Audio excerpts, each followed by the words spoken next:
നമസ്കാരം. Behind the screen പ്രോഗ്രാമിലേക്ക് എല്ലാ പ്രിയ പ്രേക്ഷകർക്കും ഒരിക്കൽ കൂടി സ്വാഗതം.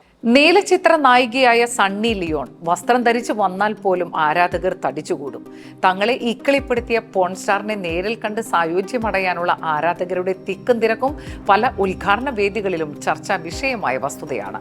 ഏതാണ്ട് അതേ ആരാധനാ വികാരമാണ് ഉദ്ഘാടന വേദിയിലെത്താറുള്ള ഹണി റോസ് എന്ന നടിയെ കാണുമ്പോഴുള്ള ഒരു കൂട്ടം യുവാക്കളുടെ ആവേശ പ്രകടനങ്ങൾ. സ്ഥാപനമായാലും ബിസിനസ് പ്രോഡക്റ്റ് ആയാലും പരസ്യ പ്രചാരണത്തിന് അങ്ങനെ ഒരു ആൾക്കൂട്ടത്തെ തനിക്ക് വിളിച്ചുകൂട്ടാൻ പറ്റുമെന്ന് സ്വയം തെളിയിച്ചതിനാലാണ് ഓരോ ഫംഗ്ഷനും വൻ തുകകൾ നടി ഡിമാൻഡ് ചെയ്യുന്നത്. സ്വദേശത്ത് ഒരു ഫംഗ്ഷന് ലക്ഷങ്ങളാണ് ശമ്പളമെങ്കിൽ വിദേശങ്ങളിൽ കോടികളാണ് ഹണി റോസ് കൈപ്പറ്റുന്നത്. വശ്യത തുളുമ്പുന്ന മേനിയാലും മാസ്മരികത നിറഞ്ഞ മന്ദഹാസത്താലും ആരാധകരെ കടാക്ഷിക്കുന്ന ഹണി റോസ് അഭിനയത്തെക്കാൾ പ്രാധാന്യം നൽകുന്നത് ഇത്തരം ഉദ്ഘാടന മഹാമേളകൾക്കാണ്. വഴി തെറ്റി വന്നവളല്ല, വഴി സ്വയം വെട്ടിയുണ്ടാക്കി സിനിമയിൽ ഈ നിലയിൽ എത്തിയവളാണ് ഹണി റോസ്. പഠിക്കുമ്പോൾ തന്നെ സിനിമയിൽ നായികയാകാൻ കൊതിച്ച ഒരു ടീനേജുകാരി. മൂലമറ്റത്തെ ഒരു ഇടത്തരം കുടുംബത്തിൽ റോസ്ലി എന്ന അമ്മച്ചിയുടെയും വർക്കി എന്ന അപ്പച്ചന്റെയും പൊന്നു എന്ന വിളിപ്പേരുള്ള മകൾക്ക് 7ാം ക്ലാസ്സിൽ പഠിക്കുമ്പോൾ തന്നെ സിനിമാ മോഹം പിടിപെട്ടത് കുടുംബക്കാരെ പോലും ഞെട്ടിച്ചൊരു സംഭവമായിരുന്നു. മെലിഞ്ഞ ശരീരമായിരുന്നു അന്ന് പൊന്നു എന്ന് വിളിക്കുന്ന ഹണി റോസിന്. തീർത്തും ഗ്രാമീണമായ നിഷ്കളങ്ക ഭാവം. വീട്ടിലും സ്കൂളിലും വെറും നാണം കുടുങ്ങി. 2003 റിലീസായ മീരയുടെ ദുഃഖവും മുത്തുവിന്റെ സ്വപ്നവും എന്ന ചിത്രത്തിന്റെ ഷൂട്ടിംഗ് തൊടുപുഴയിൽ നടക്കുന്ന സമയത്താണ് 7ാം ക്ലാസ് വിദ്യാർത്ഥിനിയായ ഹണി റോസ് ചാൻസ് അന്വേഷിച്ച് സംവിധായകൻ വിനയനെ ചെന്ന് കാണുന്നത്. നായിക പ്രാധാന്യമുള്ള വേഷം തന്നെ വേണം എന്നായിരുന്നു ആദ്യത്തെ ഡിമാൻഡ്. 12കാരി പെണ്ണിന്റെ ആഗ്രഹം കേട്ട് സംവിധായകൻ അത്ഭുതപ്പെട്ടു. പക്ഷേ നിരുത്സാഹപ്പെടുത്തിയില്ല. ഈ പ്രായവും ശരീരവും നായിക പദവിക്ക് ചേർന്നതല്ല, കുറച്ചുകൂടി കഴിഞ്ഞതിന് ശേഷം ആലോചിക്കാം എന്ന് ഉറപ്പു നൽകി ഫോൺ നമ്പറും വാങ്ങി പറഞ്ഞു. 2 വർഷം കഴിഞ്ഞതും വിനയന്റെ ബോയ്ഫ്രണ്ട് എന്ന ചിത്രത്തിലേക്ക് മണിക്കുട്ടന്റെ ജോഡിയാകാൻ ഹണി റോസിനെ വിളിച്ചു വരുത്തി. അന്ന് പ്രായം 14 തുടങ്ങുന്നേ ഉണ്ടായിരുന്നുള്ളൂ. പക്ഷേ കഥാ സന്ദർഭത്തിന് ആവശ്യമായ രീതിയിൽ അഭിനയിക്കാൻ ആ കൗമാരക്കാരി തയ്യാറായിരുന്നു. പ്രസ്തുത ചിത്രത്തിൽ തന്നെ കാമുകനെ ബാത്റൂമിൽ ഒളിപ്പിച്ച് പോലീസ് അധികാരിയായി വന്ന ശ്രീനിവാസൻ എന്ന നടന്റെ മുമ്പിൽ ഷവറിൽ കുളിച്ചുകൊണ്ടിരിക്കുന്ന ഒരു സീൻ ഉണ്ടായിരുന്നു. ചമ്മലോ പരിങ്ങലോ ഒന്നുമില്ലാതെ വളരെ അനായാസമായാണ് 14കാരിയായ ഹണി റോസ് സംവിധായകന്റെ നിർദ്ദേശാനുസരണം അത് ചെയ്ത് ഫലിപ്പിച്ചത്. യൂണിറ്റ് അംഗങ്ങളുടെ മുമ്പിൽ വെച്ചുള്ള സീനായിട്ട് പോലും ഒറ്റ ടേക്കിൽ ഓക്കെ. അന്ന് ഈർക്കലി പരുവമുള്ള ആ 14കാരിയുടെ ശരീരത്തിന് ഈ മാറ്റം എങ്ങനെ സംഭവിച്ചു? ആ ചോദ്യമാണ് ഹണി റോസിന്റെ ആരാധകരെ ഇന്നും അമ്പരപ്പിക്കുന്നത്. പക്ഷേ ഒന്നിനും വ്യക്തമായ മറുപടി നൽകാതെ പൊതുവേദികളിൽ ഹണി റോസ് ഇന്ന് കയ്യടി വാങ്ങുന്നു.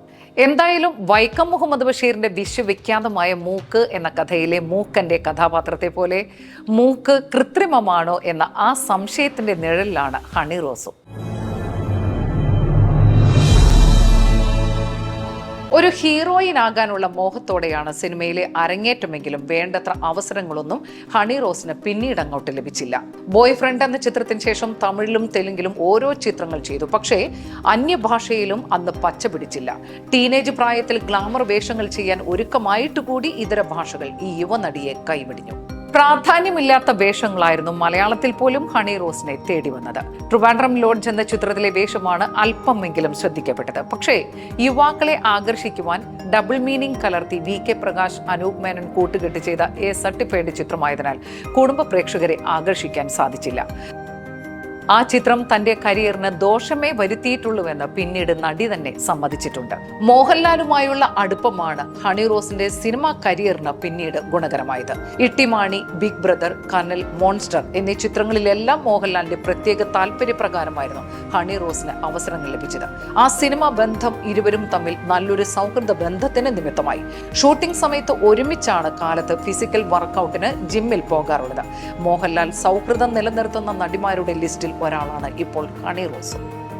സിനിമാ രംഗത്ത് നേടിയെടുത്ത ഗ്ലാമർ പദവി ഉപയോഗപ്പെടുത്തിക്കൊണ്ട് തന്നെ റോസിൽ നിന്നും ഹണി പ്രോസസ് ചെയ്യുന്ന റോസ് ഹണി എന്ന തേനിന്റെ ഉൽപാദന യൂണിറ്റ് നടി സ്വന്തമായി ആരംഭിച്ചു. സോഷ്യൽ മീഡിയയിൽ നല്ല പബ്ലിസിറ്റി ലഭിച്ചെങ്കിലും റോസ് ഹണിയുടെ ഭാവിയും ഹണി റോസ് എന്ന നടിയെ പോലെ വേണ്ടത്ര തിളങ്ങിയില്ല. റഷ്യയിലും മറ്റും തന്റെ റോസ് ഹണി എക്സ്പോർട്ട് ചെയ്യുന്നുണ്ട് എന്നാണ് നടി ഇപ്പോഴും അവകാശപ്പെടുന്നത്.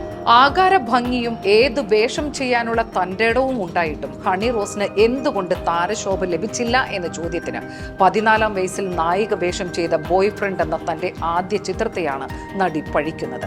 വാക്കാൽ പറഞ്ഞെങ്കിലും നല്ലൊരു നായിക പ്രാധാന്യം പ്രസ്തുത ചിത്രത്തിൽ സംവിധായകൻ നടിക്ക് നൽകിയില്ല. കൂട്ടുകാരിയായി കൂടെ അഭിനയിച്ച മധുമിത എന്ന തമിഴ് നടിക്ക് സംവിധായകൻ പ്രാധാന്യം നൽകിയപ്പോൾ ഹണി റോസിന്റെ കഥാപാത്രത്തിന് മങ്ങലേറ്റു.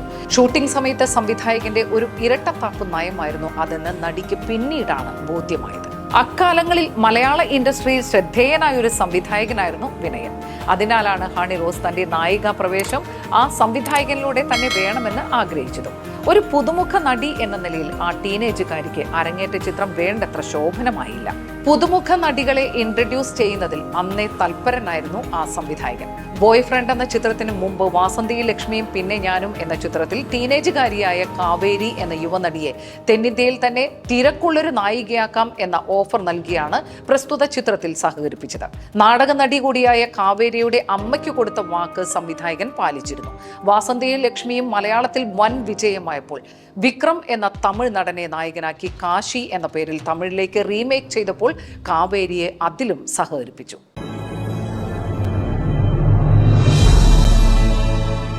കാശിയുടെ ഷൂട്ടിംഗ് സമയത്തായിരുന്നു സംവിധായകന്റെ പ്രധാന അസിസ്റ്റന്റിനെ സ്വതന്ത്ര സംവിധായകനാക്കാൻ ഒരു മലയാള ചിത്രം വിനയൻ തന്നെ പ്ലാൻ ചെയ്യുന്നത്.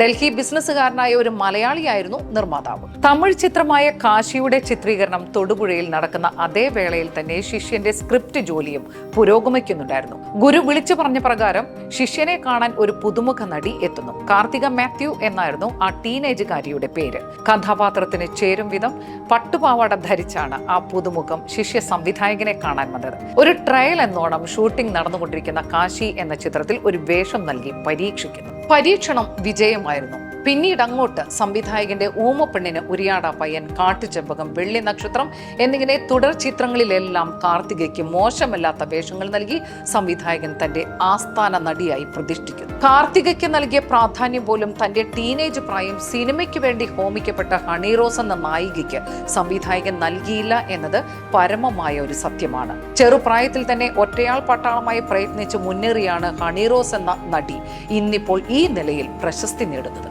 2023 റിലീസായി സൂപ്പർ ഹിറ്റ് അടിച്ച വീരസിംഹ റെഡ്ഡി എന്ന തെലുങ്ക് ചിത്രത്തിൽ സൂപ്പർ സ്റ്റാർ നന്ദമൂരി ബാലകൃഷ്ണയോടൊപ്പം ശ്രദ്ധേയമായ ഒരു ഗ്ലാമർ വേഷത്തിലാണ് ഹണി റോസ് പ്രത്യക്ഷപ്പെടുന്നത്. സൂപ്പർ സ്റ്റാർ ബാലയ്യയുടെ പടത്തിൽ കാസ്റ്റ് ചെയ്യുക എന്നത് തന്നെ അഭിമാനകരമായ ഒരു വസ്തുതയാണ്. ഹൈദരാബാദിൽ വെച്ച് നടന്ന വീരസിംഹ റെഡ്ഡിയുടെ വിജയാഹ്ലാദ ഫംഗ്ഷനിൽ വെച്ച് തന്നെ തന്റെ അടുത്ത ചിത്രത്തിലേക്ക് ഹണി റോസിനെ കാസ്റ്റ് ചെയ്തതായി സൂപ്പർ സ്റ്റാർ ബാലയ്യ തന്നെ പ്രഖ്യാപനം നടത്തുകയുണ്ടായി. ഉടൽ ഭംഗിയുള്ള ഗ്ലാമർ നടികൾ തെലുങ്കിലെ എക്കാലത്തെയും ആകർഷണ വസ്തുവാണ്. മലയാളത്തിൽ ഗ്ലാമറസ് ആകാൻ മടിച്ച പല പ്രശസ്ത നടികളും തെലുങ്ക് ഭാഷയിൽ ചെന്ന് 2 പീസ് വേഷം ധരിക്കാൻ പോലും തയ്യാറായിട്ടുണ്ട്. തെന്നിന്ത്യൻ ഭാഷയിൽ ഗ്ലാമർ നടിമാർക്ക് ഏറ്റവും കൂടുതൽ പ്രതിഫലം കിട്ടുന്ന ഒരു മേഖല കൂടിയാണ് തെലുങ്ക് ചിത്രങ്ങൾ. അതറിഞ്ഞു തന്നെയാണ് ഹണി റോസിന്റെ ഈ നീക്കവും. ഒരു മാധ്യമത്തിന് നൽകിയ അഭിമുഖത്തിൽ പ്രതിനിധിയായ യുവതി ഹണി റോസിന്റെ ശരീരത്തിൽ കുത്തിയ ടാറ്റുവിനെ പറ്റി കുസൃതിയായി തിരക്കിയ ചോദ്യത്തിന് നടി മറുപടിയായി പറഞ്ഞത് ഇപ്രകാരമാണ്: തന്റെ ശരീരത്തിൽ 2 ഇടങ്ങളിലായി ടാറ്റു പതിപ്പിച്ചിട്ടുണ്ട്. ഒന്ന് എല്ലാവർക്കും കാണാൻ പാകത്തിൽ, രണ്ടാമത് കുത്തിയ ടാറ്റു സ്വകാര്യ ഇടത്തിലും. ഊഹിക്കാൻ പറ്റാത്ത ഇടത്തിൽ കുത്തിയ ടാറ്റു തന്റെ ആരാധകർക്കിടയിൽ ഉറക്കം കെടുത്തുന്ന ഒരു ചോദ്യചിഹ്നമാകണം എന്ന ഉദ്ദേശത്തോടെ തന്നെയാകണം ഹണി റോസ് തന്നെ അത് മാധ്യമപ്രവർത്തകയോട് പരസ്യപ്പെടുത്തിയത്. ഏത് ഭാഷയിലായാലും ഇത്തരത്തിൽ ആരാധകരെ കയ്യിലെടുക്കാൻ സെൽഫ് മാർക്കറ്റിംഗ് ചെയ്യുന്ന നടിയാണ് ഹണി റോസ്. പ്രമുഖ ബിസിനസ്സുകാരനായ ബോച്ചയുമായുള്ള വിവാദങ്ങളും കേസുമെല്ലാം ഇത്തരത്തിലൊരു സെൽഫ് മാർക്കറ്റിംഗിന്റെ ഭാഗമല്ലേ എന്ന് സംശയിക്കേണ്ടിയിരിക്കുന്നു. സമൂഹ മാധ്യമങ്ങളിലൂടെ തുടർച്ചയായി വന്ന കമന്റുകൾ നടിയെ അലോസരപ്പെടുത്തിയിരിക്കാം. പക്ഷേ കാറിൽ സഞ്ചരിക്കുന്നവർക്ക് റോഡിൽ നിന്ന് കുറച്ച് തെരുവു നായ്ക്കൾ കുരച്ചാൽ എന്ത് സംഭവിക്കാനാണ്? നായ്ക്കൾക്കെതിരെ കേസ് കൊടുക്കുകയോ അതോ വണ്ടി നിർത്തി തിരിച്ചു കുരയ്ക്കുകയാണോ വേണ്ടത്? അതോ ഇതൊന്നും വകവയ്ക്കാതെ മുന്നോട്ട് പോവുകയാണോ ചെയ്യേണ്ടത്?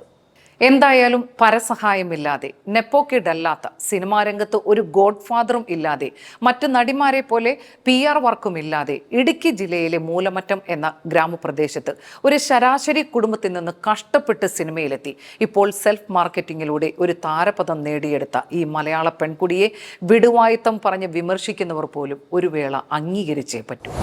ഒന്നിനു പുറകെ ഒന്നായി പരാജയങ്ങളുടെ നീണ്ട നിര തന്നെ ആയപ്പോൾ മമ്മൂട്ടി യുഗം അവസാനിച്ചെന്ന് പത്രമാധ്യമങ്ങൾ വിധിയെഴുതി. പലരും നികൃഷ്ടമായ ഭാഷയിലാണ് ഈ നടനെ വിമർശിച്ചത്. സൂപ്പർ താരങ്ങൾ പ്രതിഫലം കുത്തനെ കുറയ്ക്കണമെന്ന് നിർമ്മാതാക്കളുടെ സംഘടനയിലെ തലപ്പത്തുള്ളവർ മുറവിളി കൂട്ടിയപ്പോൾ അതിനെ അനുകൂലിക്കുകയോ പ്രതിഷേധിക്കുകയോ ഒന്നും ചെയ്യാതെ നിർമ്മാതാവിന്റെ സ്ഥിരം കുപ്പായം തയ്ച്ച് പ്രൊഡക്ഷൻ രംഗത്തും വിതരണ രംഗത്തും സജീവമായിരിക്കുകയാണ് ഇപ്പോൾ ഈ നടൻ. കലാപരമായ നിങ്ങളുടെ ഏത് കഴിവുകളും ഇപ്പോൾ സൗജന്യമായി സ്റ്റുഡിയോയുടെ വെബ് പ്ലാറ്റ്ഫോമിൽ രജിസ്റ്റർ ചെയ്യാവുന്നതാണ്. കൂടുതൽ വിവരങ്ങൾക്ക് www.rstudio.nexus.com സന്ദർശിക്കുക.